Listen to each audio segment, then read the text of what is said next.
स्यात् प्राणिषु सद्भावो विश्वस्यास्य शिवं सदा। गवां वै मन्त्रमूर्तीनां पुनर्भूयाज्जयो जयः। कलंको गोवधोद्भूतः प्रभो राष्ट्रादपैतु नः। भूयात् भारतमस्माकमखण्डं धर्ममण्डितं। स्वामिनां करपात्राणां वर्धतां धर्मसंहतिः। परमानन्दसमुद्रोल्लासनिवासैकपूर्णिमा ज्योत्स्ने श्रीमत्करपात्रचरणसरसीरुहपादुके वन्दे। संस्थितिसागरनिपतल्लोकसमुद्धारकारणीभूते श्रीमत्करपात्रचरणसरसीरुहपादुके वन्दे। शंभो हर हरेत्युच्चैर्महादेवेति गर्जनं। सद्धर्मवर्त्मपन्थानामस्माकं राजतां भुवि। नामापि ते च मधुरं मधुरं स्वरूपं। कर्मापि ते च मधुरं मधुरा स्मृतिश्च। बुद्धिं प्रबोधय प्रभो मधुबोधशक्तिं। विद्यां प्रयच्छ परमां परिभावयामि। कोमलं पूजयन् वेणुं श्यामलोऽयं कुमारकः। वेदवेद्यं परं ब्रह्म भासतां हृदये मम। पूजन्तं राम रामेति मधुरं मधुराक्षरम्। आरुह्य कविताशाखां वन्दे वाल्मीकिकोकिलं। निगमकल्पतरोर्गलितं फलं शुकमुखादमृतद्रवसंयुतं। पिबत भागवतं रसमालयं। मुहुरहो रसिका भुवि भावुकाः। तृणादपि सुनीचेन तरोरपि सहिष्णुना। अमानिना मानदेन कीर्तनीय सदा हरिः। नारायणाखिलगुरो भगवन् नमस्ते शिवाय नमः। शिवलिंगाय नमः। तन्मे मनः शिवसंकल्पमस्तु। सर्वे भवन्तु सुखिनः। श्री राम जय राम जय जय राम।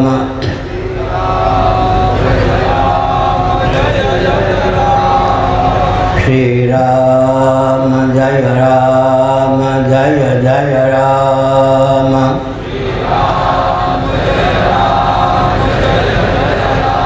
श्री राम जय राम जय जय राम।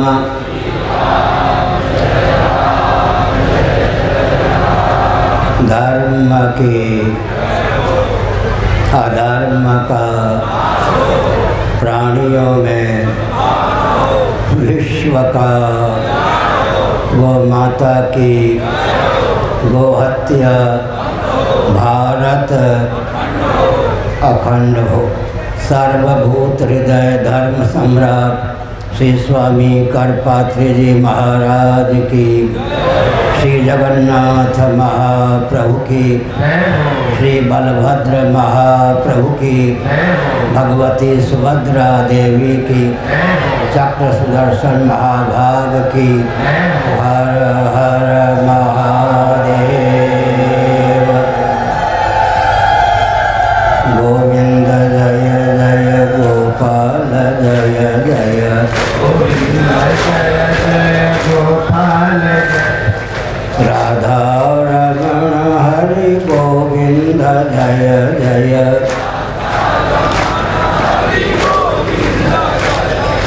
श्री कृष्ण गोविंद हरे मुरारे।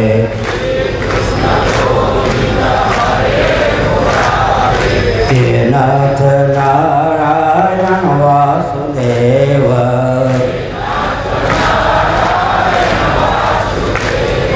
गोविंद जय जय गोपाल जय जय।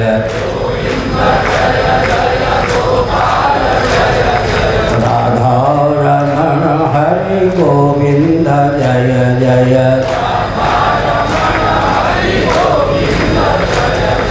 गोविंद जय जय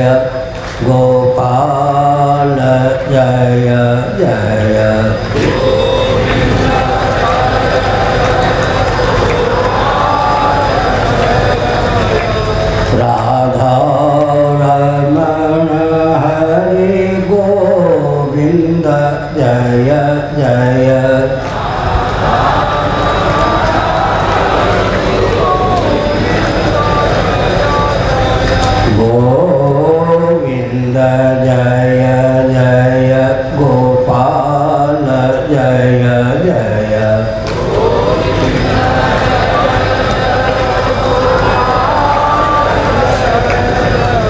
राधा रमण हरे गोविंद जय जय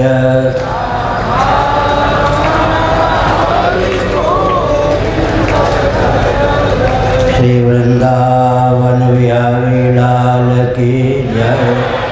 नमो माधव्य शंभो शिव शिव शिव शिव शिव शिव नारायण नारायण नारायण।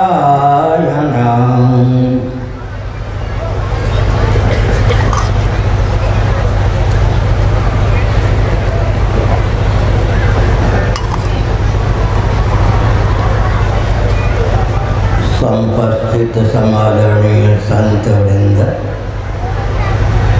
विद्वद वृंद, भक्त वृंद एवं भक्तिमती मातृशक्ति, आपकी आस्था की सराहना, आपके अपनत्व की सराहना। इस भव्य कार्यक्रम में जो भी पधारे हैं, जिनकी गुप्त या प्रकट सहभागिता है, भगवान श्री जगन्नाथ की अनुकंपा से उनका सर्वविध समुत्कर्ष हो, ऐसी भावना है। सज्जनों, यह भारत है, विश्व का हृदय है। यह दिशाहीन न हो, यह हमारा दायित्व है। इस रॉकेट, कंप्यूटर, एटम और मोबाइल के युग में भी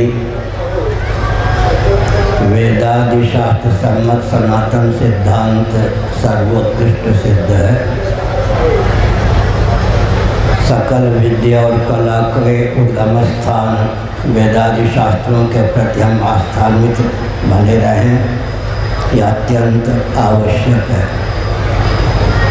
वाणी के द्वारा जिसकी सिद्धि होती है, उसका नाम विद्या है। मूक व्यक्ति भी जिन कार्यों का संपादन कर सकता है, चटाई बीनना आदि, उसका नाम कला है।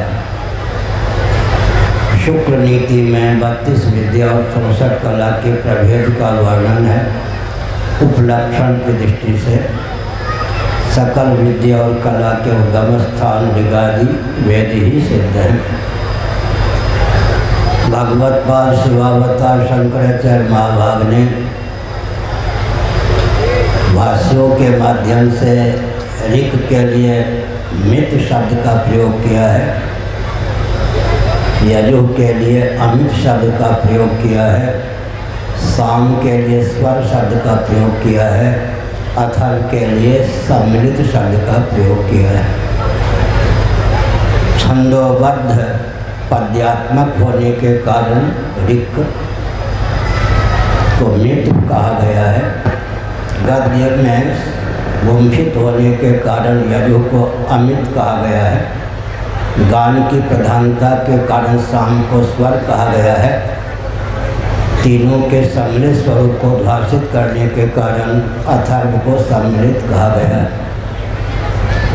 अध्वर्य का पृथ्वी संपादित हो, होता का पृथ्वी संपादित हो, उद्गाता का पृथ्वी संपादित हो, ब्रह्मा का पृथ्वी संपादित हो। इस दृष्टि से ऋक्, साम, यजुः और अथर्व चारों वेदों की उपयोगिता सिद्ध है।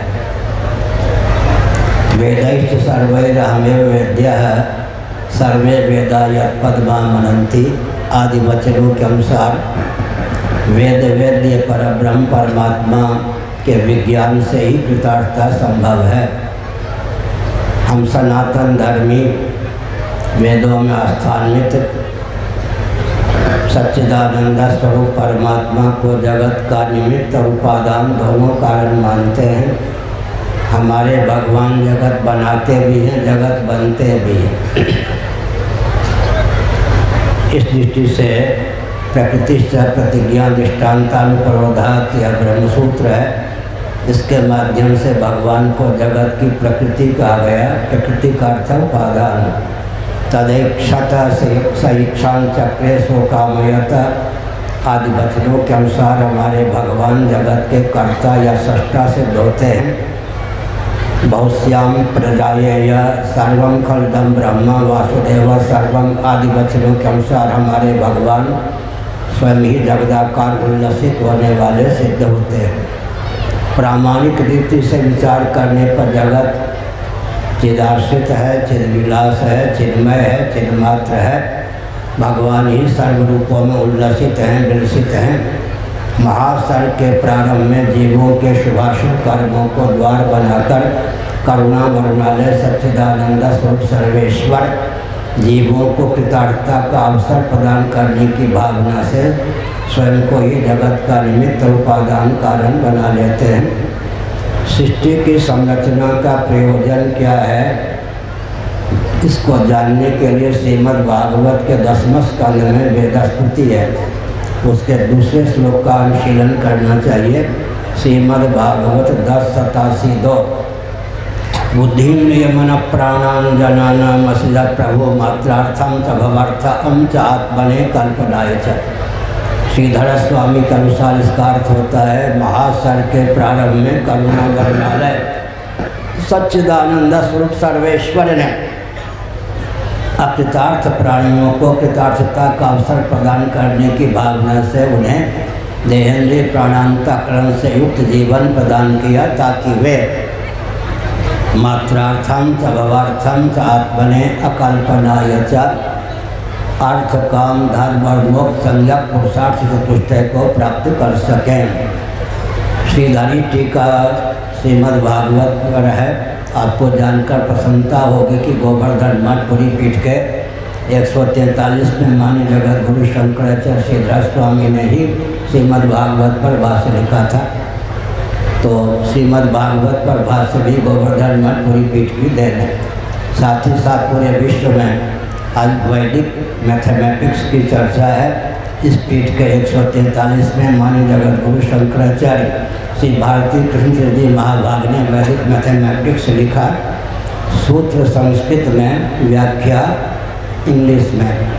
आजकल उसका हिंदी में अनुवाद भी हो चुका है।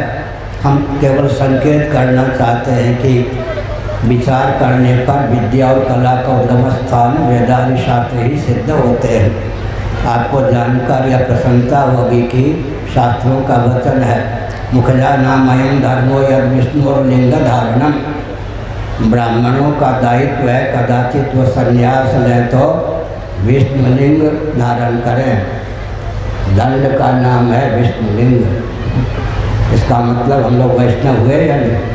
इस दंड का नाम होता है विष्णुलिंग।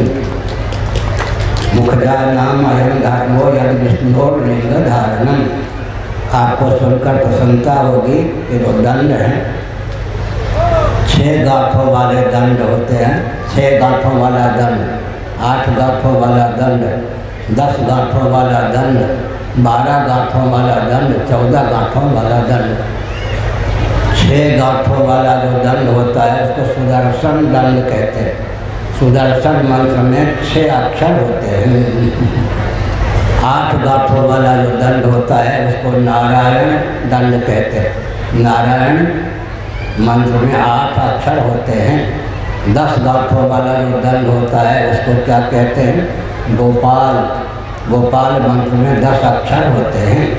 12 गांठों वाला जो दंड होता है उसको वासुदेव कहते हैं। वासुदेव मंत्र में 12 अक्षर होते हैं। 14 गांठों वाला जो दंड होता है उसको अनंत कहते हैं। भगवान अनंत के मंत्र में 14 अक्षर होते हैं। इसका अर्थ हुआ कि हम सन्यासी वैष्णव हुए या नहीं। और हम लोग यूँ लगाते हैं धनुष, उसके रस्सी और बीच में तीर, और आप लोग यूँ लगाते हैं त्रिशूल का प्रतीक है। आप शैव हो गए, हम वैष्णव हो गए। स्कंदोपनिषद के अनुसार हरिहर में सर्वथा एकत्व है। एक ही परमात्मा तत्व जगत की उत्पत्ति नामक कृत्य का निर्वाह करने की भावना से महासर्ग के प्रारंभ में स्वयं को ब्रह्मा हिरण्यगर्भ के रूप में अभिव्यक्त करते हैं। स्थिति नामक कृत्य का निर्वाह करने की भावना से स्वयं को श्रीमन नारायण पुरुषोत्तम विष्णु के रूप में अभिव्यक्त करते हैं। संहति या संभार नामक कृत्य का निर्वाह करने की भावना से स्वयं को शिव के रूप में अभिव्यक्त करते हैं। तीनों देवताओं के रूप में एक ही परमात्मा तत्व उल्लसित या विलसित है। विवक्षावसात पंच कृत्य का वर्णन भी शीतोपनिषद में किया गया है। उत्पत्ति, स्थिति, संहार, निग्रह, निग्रह। उत्पत्ति नामक कृत्य का निर्वाह ब्रह्मा जी के द्वारा होता है। स्थिति नामक कृत्य का निर्वाह विष्णु जी के द्वारा होता है। संहति या संभार नामक कृत्य का निर्वाह शिव के द्वारा होता है। निग्रह नामक कृत्य का निर्वाह शक्ति के द्वारा होता है। अनुग्रह नामक कृत्य का निर्वाह गणपति के द्वारा होता है। सूर्य और ब्रह्मा में अभेद है, इसलिए ब्रह्मा जी के उपासक सौर कहे जाते हैं। सूर्य के उपासक सौर, भगवान विष्णु के उपासक वैष्णव कहे जाते हैं। शिव के उपासक शैव कहे जाते हैं। शक्ति के उपासक शाक्त कहे जाते हैं। गणपति के उपासक गणपत्य कहे जाते हैं। वेदादि शास्त्र सम्मत ये 5 संप्रदाय हैं, इनका विलोप न हो और संप्रदाय शब्द के प्रतिहीनता का भाव कुदित न हो। ब्रह्म विद्या संप्रदाय कर्तृभ्यः, भगवान शंकराचार्य महाभाग ने लिखा अपने भाष्यों में, विविध शास्त्रों का निष्णात भी कोई हो, अगर परंपरा से सनातन शास्त्र सम्मत वेदादि सम्मत गुरु शिष्य परंपरा से उसे शास्त्रों का अध्ययन नहीं है, उससे दूर ही रहना चाहिए। कालक्रम से संप्रदाय के प्रति अनास्था उत्पन्न की गई है, जबकि संप्रदाय का अर्थ होता है वेदादि शास्त्रों का अनादि अभंग आनपूर्वी घटित वेदादि शास्त्रों का अध्ययन करें। क्या करें? संप्रदाय परंपरा से हमने एक संकेत किया। सबके पूर्वज सनातनी वैदिक आर्य हिंदू ही सिद्ध होते हैं। बृहदारण्यक का अनुशीलन कीजिए, वहाँ क्या लिखा? श्रीमन नारायण के नाभि कमल से हिरण्यगर्भात्मक सर्वजीव घनात्मक सर्वदेव घनात्मक ब्रह्मा जी की अभिव्यक्ति हुई। ब्रह्मा जी ने योग बल से स्वयं को मन और शत्रुपा के रूप में अभिव्यक्त किया। शत्रुपा जी ने योग बल से स्वयं को 84 लाख योनियों में संभावित स्त्री शरीरों के रूप में व्यक्त किया, स्त्री के रूप में व्यक्त किया। और मनु ने योग बल से स्वयं को 84 लाख योनियों में संभावित पुरुष के रूप में स्वयं को व्यक्त किया। श्रीमद् भागवत के द्वितीय और तृतीय स्कंद के अनुशीलन से यह तथ्य सिद्ध होता है कि मरीचि इत्यादि महर्षियों की धर्मपत्नियों के गर्भ से देवता दैत्य इत्यादि ही नहीं, तरुलता गुण स्थावर प्राणियों का भी उद्भव हुआ। इसलिए सबके पूर्वज का नाम सनातनी वैदिक आर्य हिंदू ही सिद्ध होता है। मोहम्मद साहब के पूर्वज कौन, ईसा मसीह के पूर्वज कौन, इस पर विचार करना चाहिए। रोम में ईसा मसीह जी की प्रतिमा है जो ढक दी गई है, वैष्णव तिलक से मंडित है।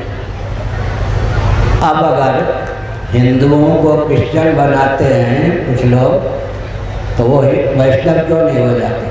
जब ईसा मसीह की प्रतिमा रोम में वैष्णव तिलक से युक्त है, तो हिंदुओं को क्रिश्चियन बनाने का षड्यंत्र हो रहे हैं। जितने क्रिश्चियन हैं सब वैष्णव तिलक धारण करके वैष्णव हो जाए। हमने संकेत किया। इसलिए इस रॉकेट, कंप्यूटर, एकदम मोबाइल कुछ में कोई टिक नहीं सकता है। आजकल मैं कहा करता हूँ, बुश महोदय जिनके पिता भी अमेरिका के राष्ट्रपति रह चुके थे, बुश महोदय स्वयं भी एक बार अमेरिका के राष्ट्रपति रह चुके, दूसरी बार अमेरिका के राष्ट्रपति पद पर शपथ ग्रहण करने जा रहे थे। उन्होंने अंग्रेजी में कुछ वाक्यों को कहा, हिंदी में उसका अर्थ होता है, मैं क्रिश्चियन हूँ, बाइबल में मेरी आस्था है, परंतु सृष्टि संबंधी बाइबल की मान्यताओं पर आधुनिक विज्ञान ने पानी फेर दिया है। इतने अंशों में मैं बाइबल को नहीं मानता। हो गया ना, हमारे बहुत से ग्रंथ जलाए गए। अभी हम नेपाल भी जाएंगे। प्रचंड नामक व्यक्ति फिर प्रधानमंत्री बन गया। काठमांडू के ग्रंथागार को उसने जलवा दिया था। इन ग्रंथों में क्या बिगाड़ा तुम ग्रंथों में? उस व्यक्ति में यह क्षमता नहीं कि एक ग्रंथ भी लिख सके। लेकिन काठमांडू के ग्रंथागार को ही जलवा दिया था उसने। कभी हम संकेत करते हैं इतने हमारे विद्या और कला से मंडित ग्रंथों को जलवाया दिया गया, लेकिन आज भी हम वैदिक वाङ्मय की दृष्टि से सबसे समृद्ध हैं। वेदों की व्याख्या हमको पुराणों के माध्यम से, स्मृतियों के माध्यम से सुलभ है। और एक विशेष बात है कि स्वतंत्रता के पहले तक वैदिक संविधान के रूप में मनुस्मृति की ही मान्यता थी। रघुदिलीप इत्यादि महानुभावों ने जो शासन किया, सप्तद्वीपा वेदनी पर एक छत्र जिनका साम्राज्य था, शासन था, उन सबों ने वैदिक संविधान मनुस्मृति को ही व्यावहारिक रूप दिया, इसलिए उनकी प्रशस्ति हुई। मैं एक संकेत करना चाहता हूँ, जो जो महायंत्रों का प्रचुर आविष्कार और प्रयोग होता है, त्यों त्यों दिव्य वस्तु और व्यक्ति का विलोप होता जाता है। इसलिए मनु जी ने 1163 के माध्यम से संकेत किया, महायंत्र प्रवर्तनम। शासन तंत्र का दायित्व है कि महायंत्रों का आविष्कार और प्रयोग न होने दे।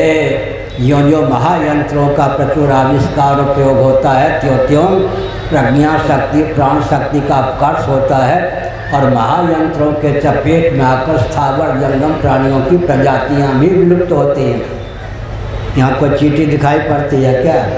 अब देखिए, आपका ध्यान कभी गया या नहीं? हमारे शास्त्रों में लिखा है, चींटियों की पंक्ति उस दिशा से आवे तो यह फल मिलता है। अब तो रेतीली जगह में भी चींटियों का दर्शन नहीं होता। आधुनिक झाड़ू पोछा लगाने की सामग्री के चपेट में आकर के चींटियों की प्रजातियां ही प्राय विलुप्त हो गई हैं।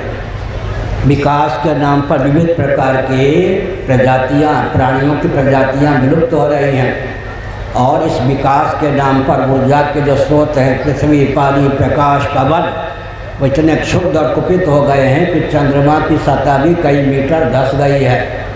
यहाँ का प्रभाव वहाँ भी पड़ता है। इसलिए विकास को परिभाषित और क्रियान्वित करने के पहले सृष्टि की संरचना का जो प्रयोजन है और मानव जीवन की सार्थकता जिसमें सन्निहित है, उसको समझना चाहिए। फिर से मैं बोल रहा हूँ, सावधान नेताओं, विकास को परिभाषित और क्रियान्वित करने के पहले आप सृष्टि की संरचना का प्रयोजन समझिए, मानव जीवन की सार्थकता किसमें है उसको समझिए।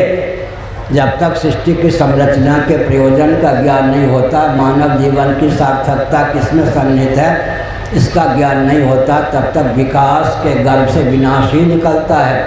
इसलिए हमारे एक वाक्य को संयुक्त राष्ट्र के महासचिव ने अपने शब्दों में उद्भाषित किया, पर्यावरण विकास दोनों में सामंजस्य साध कर ही काम करना चाहिए। हम 3 शब्दों का प्रयोग कर रहे हैं, सावधान। पर्यावरण, विकास और राजनीति, तीनों में सामंजस्य साध कर ही विकास को परिभाषित और क्रियान्वित करें। प्रश्न किया जा सकता है, तो विकास की परिभाषा क्या हो सकती है वेदादि शास्त्रों की दृष्टि से? भोग और मोक्ष के अविरुद्ध और अनुकूल वस्तु और व्यक्ति की उद्भावना का नाम विकास। पूरे वैदिक वाङ्मय का गुरु परंपरा से अध्ययन कर लें तो विकास की परिभाषा क्या होगी सज्जनों? भोग और मोक्ष के अविरुद्ध और अनुकूल वस्तु और व्यक्ति की उद्भावना का नाम विकास है। अब हम राजनीति की परिभाषा विश्व स्तर पर वेदादि शास्त्र सम्मत दे रहे हैं। राजनेता सावधान, सुसंस्कृत, सुशिक्षित, सुरक्षित, संपन्न, सेवापरायण, स्वस्थ, सभ्यताप्रद व्यक्ति और समाज की संरचना, वेदादि शास्त्र सम्मत यही राजनीति की परिभाषा है। सुसंस्कृत, सुशिक्षित, सुरक्षित, संपन्न, सेवापरायण, स्वस्थ, सभ्यताप्रद व्यक्ति और समाज की संरचना, वेदादि शास्त्र सम्मत यही राजनीति की परिभाषा हो सकती है और है। राजनीति का नाम ही सज्जनों राजधर्म है। राजनीति का नाम क्षात्र धर्म है। राजनीति का नाम दंड नीति है। राजनीति का नाम अर्थ नीति है। महाभारत, मत्स्य पुराण आदि का अध्ययन कीजिए। राजनीति के नाम पर उन्माद न पले। राजनीति का नाम ही राजधर्म है, क्षात्र धर्म है, दंड नीति है, अर्थ नीति है। राजनीति के नाम पर उन्माद बिल्कुल न पले। इसलिए विकास की परिभाषा समझ करके विकास को क्रियान्वित करने की आवश्यकता है। एक हम संकेत करते हैं, हम श्री जगन्नाथ जी के प्रति समर्पित हैं, परंतु कोई व्यक्ति जगन्नाथ जी के नाम पर अगर उड़ीसा का शोषण करता है उस पर ध्यान रखना चाहिए, लट्टू नहीं होना चाहिए। राजनेता बड़े विचित्र होते हैं, तो जगन्नाथ जी का नाम लेकर आपको विमोहित कर देते हैं। सावधान होकर सुनिए, यह उड़ीसा है, वन की कमी यहाँ नहीं है, वृक्षों की कमी नहीं है ना, खनिज पदार्थों की कमी यहाँ नहीं है, उर्वर भूमि भी यहाँ है, जल भी पर्याप्त है, सूझबूझ संपन्न व्यक्ति भी हैं। फिर भी आर्थिक दृष्टि से यदि उड़ीसा को कोई विपन्न मानता है, विपन्नता का कारण क्या है, धन के स्रोत यहाँ से जाते कहाँ हैं, इस पर विचार करने की आवश्यकता है। फिर से सुनिए, वन की कमी नहीं है, अर्थ का स्रोत वन, खनिज पदार्थों की कमी नहीं है, और आजकल खनिज पदार्थों का ज्ञान और उनके उपयोग की विधा भी पर्याप्त है। वन की कमी नहीं उड़ीसा में है, खनिज पदार्थों की कमी उड़ीसा में नहीं है, उर्वर भूमि है, और जल की भी कमी उड़ीसा में नहीं है। फिर भी अगर उड़ीसा में निर्धनता मानी जाती है तो यहाँ का धन का स्रोत जाता कहाँ है, इस पर विचार करना चाहिए। इसलिए समाज में जागरूकता की आवश्यकता है, जागरूकता। हमने संकेत किया, उड़ीसा भारत का हृदय है, यहाँ जगन्नाथ महाप्रभु दारू ब्रह्म विद्यमान है। श्रीमद् भागवत के 11वें स्कंद में भगवान की मूर्ति 8 प्रकार की हो सकती है, पाषाणमयी मूर्ति, मृन्मयी मूर्ति, दारूमयी मूर्ति आदि। दारू का अर्थ है काष्ठ। निम्ब के द्वारा ही समय आने पर भगवान श्री दारू ब्रह्म जगन्नाथ आदि की प्रतिष्ठा होती है। दारू का अर्थ क्या है, स्कंद पुराण में दुख का जो दलन कर दे उसका नाम है दारू। दारू ब्रह्म श्री जगन्नाथ यहाँ विद्यमान हैं। आपको सुनकर आश्चर्य होगा, धैर्यपूर्वक सुनिए। श्री ब्रह्मा जी के 5वीं पीढ़ी में इंद्रद्युम्न हुए, मालवा क्षेत्र से इधर आए थे। उनके अनुरोध पर ब्रह्मा जी ने अपने चिन्मय कर कमलों से दारू ब्रह्म श्री जगन्नाथ आदि को प्रतिष्ठित किया। ब्रह्मा जी की 5वीं पीढ़ी में मालवा से पधारे हुए इंद्रद्युम्न हुए। इंद्रद्युम्न के अनुरोध पर श्री ब्रह्मा जी ने चिन्मय कर कमलों से सर्वप्रथम दारू ब्रह्म श्री जगन्नाथ आदि को प्रतिष्ठित किया। जब श्री कृष्ण अवतार हुआ, बलराम जी का अवतार हुआ, सुभद्रा भगवती का अवतार हुआ, उस समय भी पुरी में दारू ब्रह्म के रूप में श्री जगन्नाथ आदि विद्यमान होंगे या नहीं, उस समय भी थे। हमने संकेत किया, ऋग्वेद की 2 ऋचाओं के माध्यम से दशम मंडल और परिशिष्ट ऋग्वेद 2 ऋचाओं के माध्यम से दारू ब्रह्म जगन्नाथ जी का यशोगान किया गया। इसलिए केवल पौराणिक देवता ही नहीं जगन्नाथ जी हैं।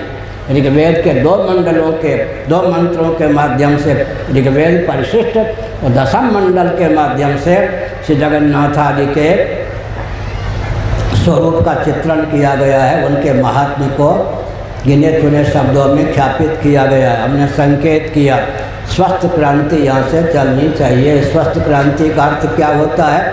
सबके पूर्वज सनातनी वैदिक आर्य हिंदू थे। मोहम्मद साहब के पूर्वज कौन थे? ईसा मसीह के पूर्वज कौन थे? सबके पूर्वज सनातनी वैदिक आर्य हिंदू थे। इसलिए भटकने की आवश्यकता नहीं। जो भूले भटके हैं, इधर उधर भग गए, उनका दायित्व है कि सनातन सिद्धांत को समझकर उसका अनुपालन करें। और गिने चुने वर्षों में भारत ही नहीं एशिया महाद्वीप हिंदू महाद्वीप के रूप में उद्घोषित हो। अभी एक मुस्लिम शासक ने अपने क्षेत्र का नाम हिंदू परक रखा। हिंदकूट, हिंद महासागर, ये सब प्राचीन शब्द हैं।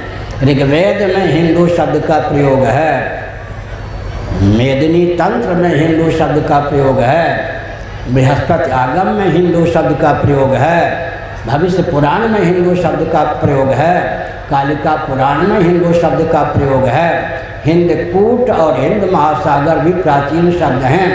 इसलिए हमने संकेत किया कोई अगर बरगलावे कि विदेशियों के द्वारा दिया हुआ यह शब्द है, उसका निराकरण करना चाहिए। यह शब्द ऋग्वेद तक में सन्निहित है। हमारा ग्रंथ है, गर्व से कहें हम हिंदू हैं। वैदिक वाङ्मय में जहाँ जहाँ हिंदू शब्द का प्रयोग हुआ है उन सब वचनों को स्थल निर्देश के सहित लिखा गया है। इसलिए सबके पूर्वज सनातनी वैदिक और हिंदू थे। हम उड़ीसा को भव्य रूप में ख्यापित करें। भव्य रूप में ख्यापित करने का अर्थ है आर्थिक दृष्टि से भैया कमज़ोर ना हो,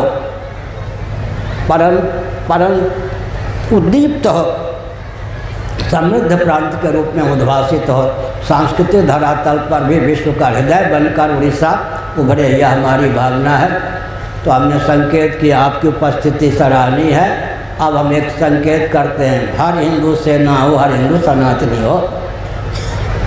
बाल्यकाल से प्रशिक्षण होना चाहिए। झांसी की रानी का नाम सुना है ना, नाना के यहाँ पली, उसको तलवार चलाने, तीर धनुष चलाने आदि का प्रशिक्षण हुआ। किसी पर आक्रमण करने की भावना से नहीं, आर्य धर्म की रक्षा की भावना से, अपनी संस्कृति की भावना से हर हिंदू बालक हो या बालिका बचपन से उसको सेना का प्रशिक्षण होना चाहिए। सैन्य प्रशिक्षण अनिवार्य हो। अब अपने घर में भी सेना का प्रशिक्षण, व्यायाम भी करें और धीरे धीरे सब इतने स्वस्थ हों, अपने स्वरूप की रक्षा करने में समर्थ हों, अपने धर्म की रक्षा करने में समर्थ हों। ये जो माताएं हैं ये धार्मिक और आध्यात्मिक विधा से अपने बालकों को, अपनी बालिकाओं को इस ढंग से पालें। क्या किस ढंग से पालें? ताकि वो मदालसा के समान आप रोली गागा के कहें, शुद्धोसी बुद्धोसी निरंजनोसी संसार माया परिवर्तितोसी, गोद में खेलते हुए बच्चे जीवन मुक्त हो जाएं, अथवा भारत को दिव्य रूप में ख्यापित करने में समर्थ हो जाएं। ये जो मातृशक्ति हैं, माताएं हैं, इनको जितना अधिकार सनातन सिद्धांत के अनुसार प्राप्त है, कहीं अन्य प्रस्थान में उतना अधिकार प्राप्त नहीं है। ध्यानपूर्वक सुनिए, आप चाहें तो जगदीश्वर जगत पिता को लाला बना सकती हैं या नहीं?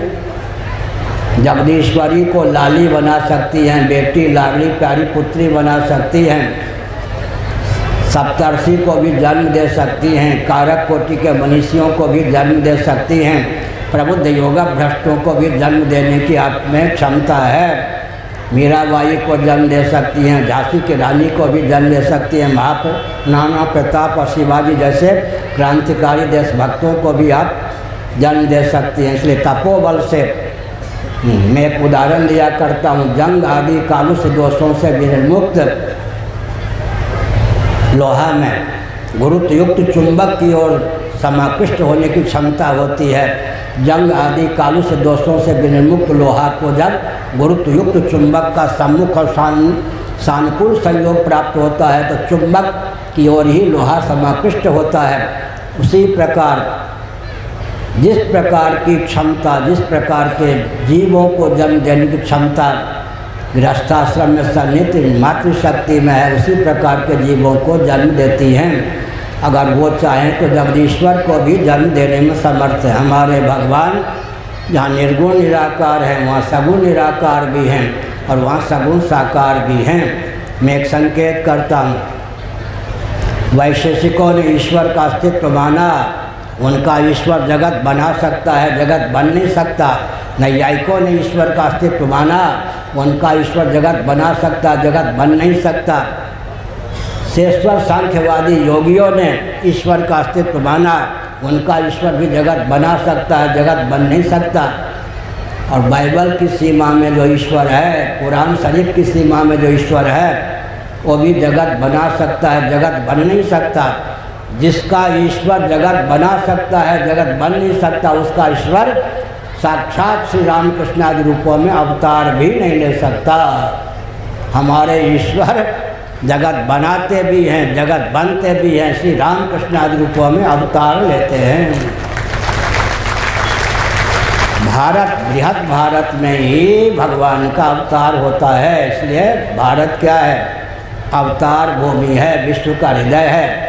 किसी प्रकार से यह दिशाहीन ना हो, किसी प्रकार की विसंगति विकास के नाम पर भी न पले, ऐसा हम लोगों का दायित्व है। हमने संकेत किया, अध्ययन का बल होना चाहिए। आजकल छोटे बच्चे मोबाइल से खेलते हैं, वो बच्चे एक प्रश्न कर देते हैं तो माता पिता उत्तर नहीं दे पाते। इसलिए माता पिता को भी जागरूक होना चाहिए। क्या मोबाइल मार का बच्चे एक प्रश्न कर देते हैं तो माता पिता उत्तर नहीं दे पाते, इसलिए माता पिता का अनुशासन भी नहीं मानते हैं। आजकल जागरूकता की आवश्यकता है। विद्या और कला में मोबाइल के माध्यम से बच्चे बहुत जागरूक हो गए हैं। इसलिए परिश्रम करके कम से कम 1.25 घंटे नित्य 75 मिनट नित्य परिश्रम करके धर्म और अध्यात्म के स्वरूप को समझना चाहिए। अंत में मैं संकेत करता हूँ, धर्मनिरपेक्ष शब्द चला है। योग दर्शन का मैं एक सूत्र बोलता हूँ, शब्द ज्ञानानुपाति वस्तु शून्यो विकल्प है। बंध्यापुत्र केवल शब्द है, कोई व्यक्ति विशेष बंध्यापुत्र नहीं होता। शश सिंह खरगोश के सिंह नहीं होते, केवल शब्द है।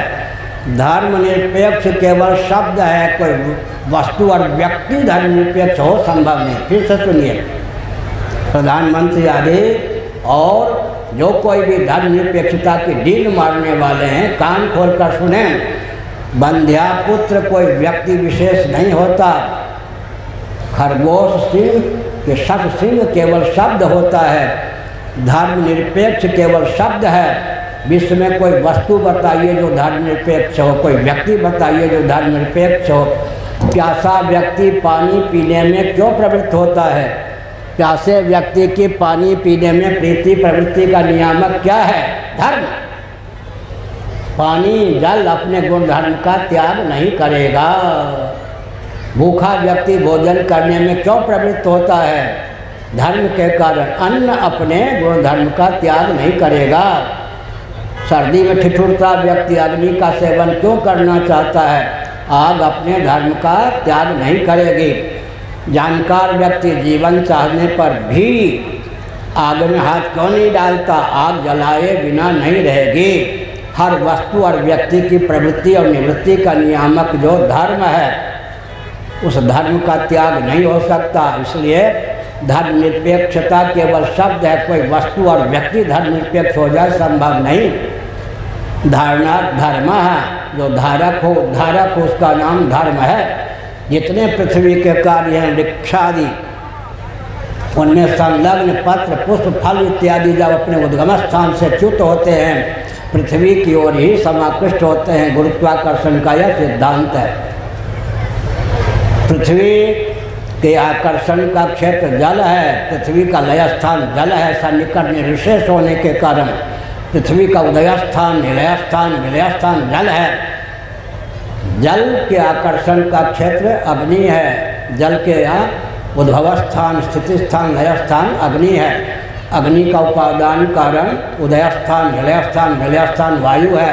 वायु का उदय स्थान विलय स्थान विलय स्थान आकाश है। पृथ्वी का नाम धर्म है, जल का नाम धर्म है, अग्नि का नाम धर्म है, वायु का नाम धर्म है, आकाश का नाम धर्म है। तस्माद् वाय तस्माद् आत्मना आकाश संभूता है। परमात्मा से आकाश की अभिव्यक्ति या उत्पत्ति महासर के प्रारंभ में होती है। इसलिए कठोपनिषद के अनुसार परमात्मा का नाम धर्म है। सबके धारक और उद्धारक परमात्मा हैं, इसलिए परमात्मा के प्रति आस्थान्वित होना आवश्यक है। एक और संकेत करते हैं, लोग कहते हैं ईश्वर कौन है? इस रॉकेट कंप्यूटर एटम मोबाइल के युग में ईश्वर की क्या उपयोगिता? ईश्वर है भी या नहीं? हम प्राणियों की चाह का इच्छा का जो सचमुच में विषय है उसी का नाम ईश्वर है। हमको प्यास लगती ही नहीं यदि विश्व में पानी का अस्तित्व होता नहीं। प्यास का लगना डंके की चोट से इस तथ्य को सिद्ध करता है कि जल का अस्तित्व है। भूख का लगना डंके की चोट से इस तथ्य को सिद्ध करता है कि अन्न का अस्तित्व है। इसी प्रकार हमारी चाह का विषय क्या है? असतोमा सद्गमय तमसोमा ज्योतिर्गमय मृत्योर्मा अमृतम गमय। हे प्रभु, मेरे जीवन उस बल और वेग का आधान कर दो जो कुछ अनित्य है, मृत्युग्रस्त है, नश्वर है, परिवर्तनशील है, उसे पिंड छुड़ाकर नित्य मृत्युंजय होकर शेष रह सकूँ। जो कुछ अज्ञान है, अचित है, भाष्य है, उसे पिंड छुड़ाकर चिन्ह मात्र होकर शेष रह सकूँ। जो कुछ ताप है, वेदना है, दुख है, पीड़ा है, उसे पिंड छुड़ाकर आनंद मात्र होकर शेष रह सकूँ। सबकी चाह का विषय सच्चिदानंद तत्व ही परमात्मा है। हमारी चाह का विषय परमात्मा का अस्तित्व है, तभी हम उसको चाहते हैं। अब अंत में हम संकेत करते हैं 5-7 मिनट में, ध्यान दीजिए। गाढ़ी नींद में मांडुक्य उपनिषद के अनुसार विचार करें तो हम जीव जो हैं प्राज्ञ ईश्वर भावापन्न हो जाते हैं। गाढ़ी नींद में जीव प्राज्ञ संज्ञक जीव स्वभाव से ईश्वर भावापन्न हो जाता है। गाढ़ी नींद की विशेषता क्या है? गाढ़ी नींद में किसी द्वंद्व और दुख की पहुंच नहीं होती। हमको एक बार ज्योतिष पीठ के मान्य जगत गुरु शंकराचार्य सन 1972 में वृंदावन आए। उन दिनों में पुजोरिया जी महाराज के आश्रम में रहता था, दंडी स्वामी नहीं था, 72 की बात। उन्होंने मुझको पूछ दिया, कहो साहब, ब्रज का उनका शरीर था, ईश्वर को क्या गरज पड़ी? ईश्वर को क्या गरज पड़ी? ईश्वर ने जगत बनाया तो क्यों बनाया? प्रश्न उठता है। ईश्वर बने भगवान। भगवान जो हैं सच्चिदानंद स्वरूप हैं। अगर यह सृष्टि ना होती तो सज्जनों सृष्टि ना होती। एक विचित्र बात है, कोई भी व्यक्ति हो ईश्वर का खंडन कैसे करेगा? उसकी चाह का विषय ही ईश्वर होता है। ईश्वर कौन है? जीव की चाह का सत्पुत में विषय ईश्वर है। इसलिए भगवान करुणा वर्णालय है। भगवान की शक्ति माया है। भगवान अपनी माया शक्ति के द्वार से जगत के रूप में उल्लसित होते हैं। कम से कम 1.25 घंटे नित्य भजन का बल और वेग होना चाहिए। गाढ़ी नींद क्यों बना दी? कृष्ण बोधाश्रमी महाभाग ज्योतिष पीठाधीश्वर ने हमसे पूछा, गाढ़ी नींद भगवान ने क्यों बना दी? हमने कहा, मैं आपका बालक विद्यार्थी हूँ, आपने जो प्रश्न किया उसका उत्तर स्वयं दीजिए। 45 मिनटों तक झूमते हुए उन्होंने कहा, मैं संकेत करता हूँ, विदा भी लेता हूँ, जिनको निर्विकल्प समाधि सुलभ नहीं होती उनको कदाचित गाढ़ी नींद भी सुलभ ना हो तो पागल हो जाए या नहीं? निर्विकल्प समाधि का विकल्प है गाढ़ी नींद। और कम्युनिज्म पर सुन लीजिए, मुख्यमंत्री आदि जो भी कम्युनिज्म की धारा में बहने या बहाने वाले हैं, प्रधानमंत्री या जो भी हो, और वह सब गाढ़ी नींद का वेग ही कम्युनिज्म पर पानी फेर देता है। जो मत या सिद्धांत या वाद 24 घंटे भी टिक न सके, उसका आलंबन लेकर उत्कर्ष कैसे हो सकता है? एक नंबर का भौतिकवादी कम्युनिज्म की धारा में बहने वाला, चेतना विशिष्ट शरीर को आत्मा मानने वाला, आखिर शरीर को भुलाकर सोना चाहता है या नहीं? न सोवे तो पागल हुए बिना न रहे। अगर शरीर ही आत्मा है तो शरीर को भुलाकर सोने की भावना भौतिकवादियों में क्यों होती है? इंद्रियों को भुलाकर सोने की भावना निद्रा का वेग प्राप्त होने पर या निद्रा की आवश्यकता होने पर क्यों होती है? मन को भुलाकर सोने की भावना, बुद्धि को भुलाकर सोने की भावना, चित्त को भुलाकर सोने की भावना, अहम को भुलाकर सोने की भावना। प्राण बहुत प्यारा है, प्राण स्पंदन का भी भान बना रहे तो पागल हो जाए। प्राणों को भी भुलाकर सोने की भावना। यहाँ तक कि पंचदशीकार विद्यारण्य स्वामी ने एक अद्भुत तत्व भाषित किया, विषय जन आनंद पर सब लट्टू हैं, विषय जन आनंद भी उमड़ता रहे प्रिय मोद प्रमोद के रूप में, तो अभी व्यक्ति पागल हो जाए। मैं फिर बोलता हूँ, दुख ही पागल नहीं बनाता, विषय जन आनंद भी पागल बना देता है। मर्त्य लोक में हम लोग हैं, तैत्तिरीय उपनिषद के अनुसार हमको आपको कहीं सर्वोत्कृष्ट मर्त्य लोक का सर्वोत्कृष्ट आनंद मिल जाए, सप्तद्वीपा मेदिनी का एक छत्र सम्राट कोई हो जाए, ब्रह्म मुहूर्त में प्रजा यशोगान करे, हृष्ट पुष्ट सुंदर स्वस्थ उसका जीवन हो, भूमंडल के भोग्य पदार्थ उसको भोगने के लिए सुलभ हो, जीवन में कोई दीनता दरिद्रता न हो, स्वास्थ्य उत्तम हो, भोगने की क्षमता भी पर्याप्त हो, उस व्यक्ति को जितना आनंद मिलेगा उसका नाम मानुषानंद तैत्तिरीय। उसकी अपेक्षा हिरण्यगर्भ ब्रह्मा जी को व्यवहार दशा में मिलने वाला आनंद कितना होता है? 1000 परार्थ। एक लिखने के बाद 20 शून्य लिखेंगे तो गणित की दृष्टि से 1000 परार्थ। मर्त्य लोक में सर्वोत्कृष्ट आनंद की अपेक्षा, विसर्जन आनंद की अपेक्षा ब्रह्मा जी को व्यवहार में प्रतिक्षण 1000 परार्थ गुण अधिक आनंद मिलता है। वो ब्रह्मा जी भी उस आनंद का त्याग करके गाढ़ी नींद प्राप्त न करें, योग निद्रा प्राप्त न करें तो वो भी पागल हो जाए। दुख ही पागल नहीं बनाता, विसर्जन आनंद भी पागल बनाता है। इसके पीछे दर्शन क्या है? जहाँ विसर्जन आनंद है वहाँ तृप्ति है, भोक्ता भोग और भोग्य है। जहाँ तृप्ति है वहाँ पर क्या है? अजहल लक्षणा, 2 या 2 से अधिक का नाम द्वैत होता है। जहाँ तृप्ति है वहाँ द्वैत है, जहाँ द्वैत है वहाँ श्रम है, जहाँ श्रम है वहाँ निरतिशय आनंद नहीं। तुलसीदास जी ने विनय पत्रिका में क्या लिखा? सपने नहीं सुख द्वैत दर्शन बात कोटिक को कहे। इसका मतलब यह हुआ पूरा विश्व दार्शनिक धरातल पर, वैज्ञानिक धरातल पर, व्यावहारिक धरातल पर सनातन सिद्धांत के प्रति आस्थान्वित है और होके रहेगा। केवल आवश्यकता है कि हम 5-7 मिनट और दर्शन विज्ञान व्यवहार में सामंजस्य साध करके बोलें। साथ ही साथ यहाँ अयोध्या, श्री अयोध्या जी से भी संत आए हैं। रामचरितमानस की बात कहूँ, भरत विनय सादर सुनिए, करिए विचार बहोरी, करी साधु मत लोक मत निपनाय निगम निचोर। शासन करने के लिए इन पंक्तियों का ज्ञान होना चाहिए। वशिष्ठ जी ने भगवान राम भद्र भक्त वत्सल को सावधान करते हुए कहा, गुरुपद के दायित्व का निर्वाह करते हुए भरत जी आए। चित्रकूट की बात, आप भक्त वत्सल हैं, भरत जी आपके बड़े लाडले प्यारे हैं।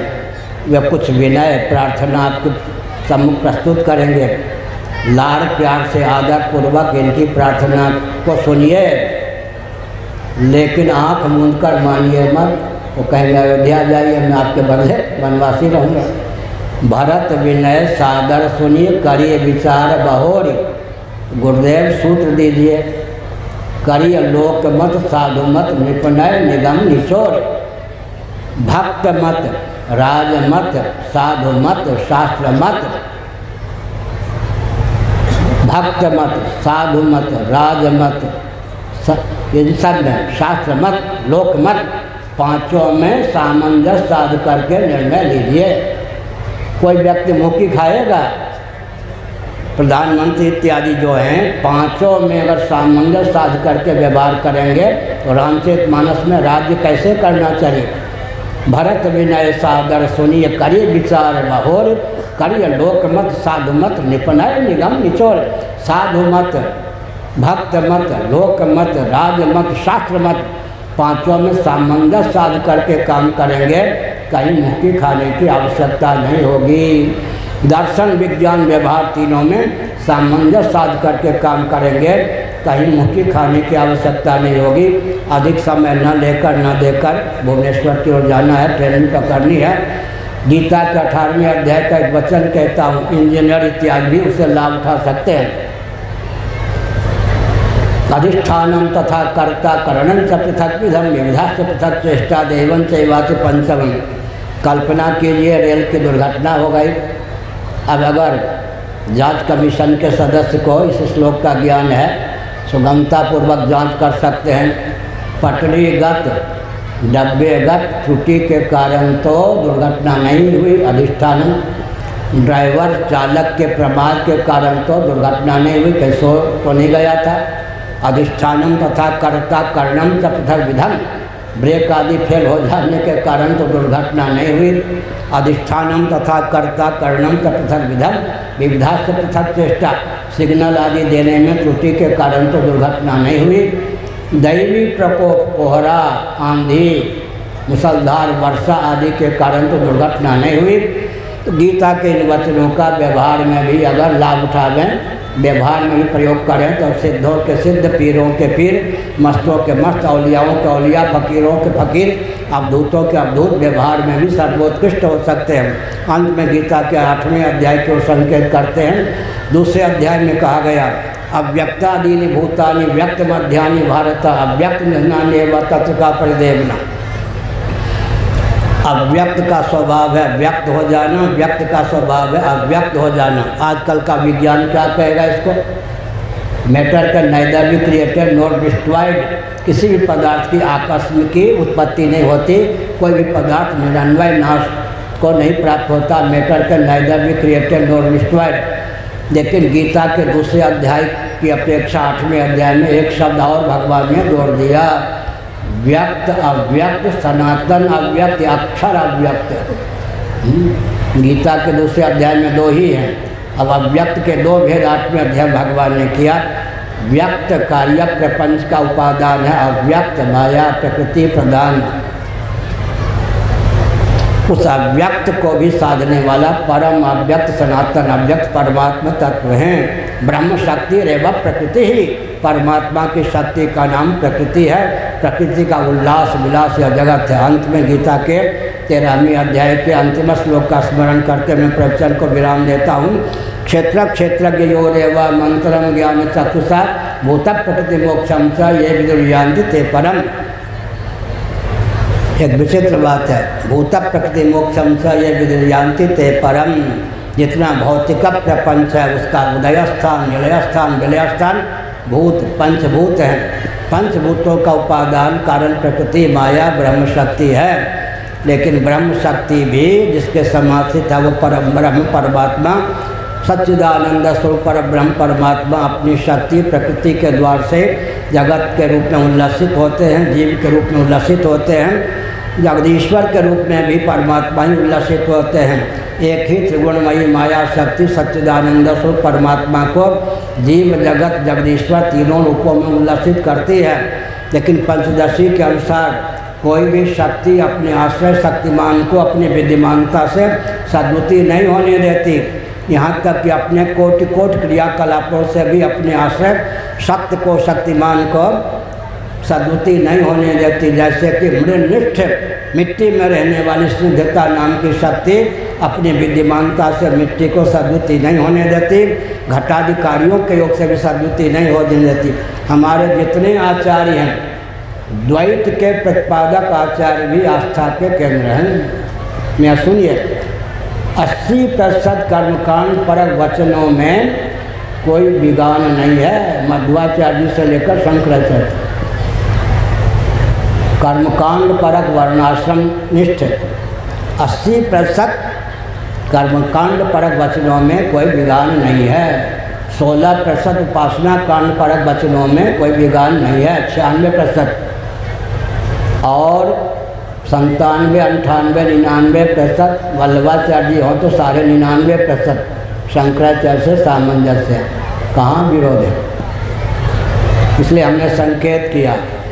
क्या संकेत किया? अब जब मध्वाचार्य ने लिख दिया भूत प्रकृति मोक्षम च, परमात्म तत्व का विज्ञान हो जाने पर पंचभूत और प्रकृति का विलोप हो जाता है, परमात्मा ही रह जाते हैं। यहाँ करके अद्वैत स्वीकार कर लिया श्री रामानुजाचार्य महाराज ने। ना सत्व विद्यते भावो ना भावो विद्यते सतः। विष्णु पुराण में पराशर जी के वचन को समुद्रित करके लिखा, ज्ञानातिरिक्त सब असत है। इसका मतलब सभी सयाने एक मत। श्रीमद् भागवत में श्री कृष्ण का वचन क्या है? विदुषाम किम शोभनम। उद्धव जी तत्वों की संख्या में विज्ञान हो, कारण में कार्य का, कार्य में कारण का अंतर्भाव कर दें या कार्य कारण का नाम ले लें, तत्व की संख्या में अंतर हो सकता है, लेकिन विदुषाम किम अशोभनम, जो तत्वज्ञ हैं, मनीषी हैं, उनके वाणी में कोई विज्ञान नहीं। कबीरदास बाबा ने कहा सभी सयाने एक मत, हम सब सर्वतोभावेन भगवान को सगुण भी मानते हैं, निर्गुण भी मानते हैं, साकार भी मानते हैं, निराकार भी मानते हैं। निर्गुणम निष्क्रियम शांतम, इन वचनों का अर्थ श्री रामानुजाचार्य महाभाग ने किया। जीवनिष्ठ हेय गुणगण रहित स्वचित दिव्यात दिव्य गुणगण समलंकृत भगवान है। हो गया ना। इसका मतलब हम सब एक हैं और पूरे भारत को भव्य भारत बनाने में हम सब कटिबद्ध हैं, संलग्न हैं। एशिया महाद्वीप को हिंदू महाद्वीप और पूरे विश्व में, अभी तो अमेरिका के पार्लियामेंट में भी हिंदू शब्द की गर्जना होने लगी, अर्थात हमारा सिद्धांत ही इस रॉकेट, कंप्यूटर, एटम, मोबाइल के रूप में टिक सकता है। अन्य कोई सिद्धांत, मत, वाद इस रॉकेट, कंप्यूटर, एटम, मोबाइल के रूप में टिक ही नहीं सकता। इसलिए आस्थापूर्वक वेदांत शास्त्रों का गुरुगम्य विधा से अध्ययन करना चाहिए। श्री राम जय राम, जय जय राम। हम हिंदू राष्ट्र बनाएंगे, हम भारत भव्य बनाएंगे। इंदुसर से, इंदुसर माने कन्याकुमारी, मानसर का अर्थ मानसरोवर। इंदुसर से मानसर तक भारत बृहद बनाएंगे। वंदे मातरम। डर लगता है क्या? अरे नवीन पटनायक भी सुन लें, इसमें क्या बात। हम हिंदू राष्ट्र बनाएंगे, हम भारत भव्य बनाएंगे। इंदुसर से मानसर तक भारत बृहद बनाएंगे। अंत में सुनिए, गुप्त या प्रकट गोवंश की हत्या को जो मुख्यमंत्री या प्रधानमंत्री प्रश्रय दे वो हमें मान्य नहीं। और हिंदुओं को क्रिश्चियन आदि बनाने की कूटनीति को जो प्रस्थान दे वो न हमको मुख्यमंत्री मान्य है न प्रधानमंत्री। एक क्रिश्चियनो तुम सब वैष्णव हो जाओ। क्यों? रोम में ईसा मसीह की प्रतिमा है वैष्णव तिलक से युक्त। अगर ईसा मसीह के आप अनुयायी हैं तो वैष्णव क्यों नहीं हो जाते? इसलिए हमने कहा छल बल डंके की चोट से अगर हिंदुओं को अल्पसंख्यक बनाने का, धर्मच्युत करने का कोई प्रधानमंत्री हो या मुख्यमंत्री हो, रक्षा मंत्री हो प्रयास करते हैं, वो हमको मान्य नहीं है। भारत में रहने वाला सनातन सिद्धांत का अनुगमन करके ही शासन कर सकता है। वो सब दिन लद गए जब धोखा देकर शासन किया गया। हर हर महादेव।